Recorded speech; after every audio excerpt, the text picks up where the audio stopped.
ሰላም ሰላም ተኸታተልቲ መሰብና ኢንተርቴይንመንት ከመይ ኣለኹም ከመይ ትኾኑ ኣነ እግዚአብሔር ይመስገን ብጣዕሚ ጽቡቕ ኣለኹ ከማይ ጽቡቕትሉን በዓል ሙሉእ ተስፋየ እምበር ናይ ሎሚ ትሕዝቶና ስእሊ ፎቶ ከም ዝተደምሰሰካ ከመይ ጌርካ ትመልሶ ናብ ናትካ ጋላሪ ሒዘልኩም መጽእ ዘለኹ ብጣዕሚ ኣገዳሲት ኣፕሊኬሽን እያ ክትፈትዋ ተስፋ ኣገብር ሶ ቅድሚ ናፍቲ ኣፕሊኬሽን ናኸድና ኣብዛ ናተይ ቻነል ኣሌክ መሰብና ኢንተርቴይንመንት እያ ትብል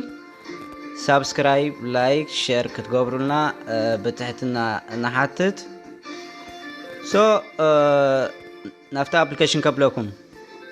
መጀመርታ ኣብዚ ፕሌይ ስቶር ኢና ንኣቱ already ኣነኳ ኣውሪደ ኣለኹ ኣብዚ ፕሌይ ስቶር ኣውሪደ ኣለኹ ንስኹም ግን ዳምብስተር ኢልኩም ኢኹም ክተውርድዋ ኣነ already ኦፕን የኽብላ ዝኽእል ኦፕን የኽብላ ኣብዚ ድሕሪት ከዓ ንምለስ ማለት እዩ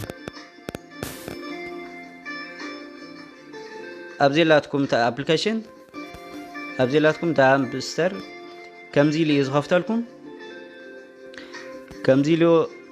ኢሉ ኸፍተልኩም ትሪእዎ ኣለኹም እዚ ኩሉ ስእሊ ተደምሰሰ ኣብዚ ኣሎ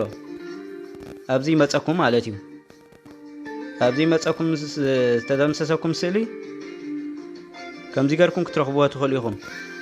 ብጣዕሚ ኣገዳሲት ኣፕሊኬሽን እያ ትሪእዎ ኣለኹም ኣብ ጋላኹም ክትመልስዎ ትኽእሉ ከዓ ሪስቶር ክትብልዎ ትኽእሉ ኢኹም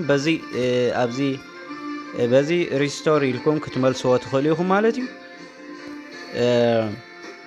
ብጣዕሚ ኣገዳሲት ኣፕሊኬሽን ኣብዚ ተደልይኹም ከዓ ኣብዚ ስካን ክታርሞ ትኽእሉ ኢኹም ስካን ተመፂልኩም ከዓ ስካን ተልኩም ከዓ እቲ ስእሊ ኣብኡ ዘሎ ኩሉ ክመፀልኩም ይኽእል እዩ ሶ ብጣዕሚ ኣገዳሲት ኣፕሊኬሽን እያ ክትፈትዋ ተስፋ ንገብር ኣብ ቀጻሊ ትሕዝቶና መሃሪ ዝበልናዮ ትሕዝቶታት ሒዝና ክንመጽእ ኢና ሶ ሰናይ ቅነ ኦኬ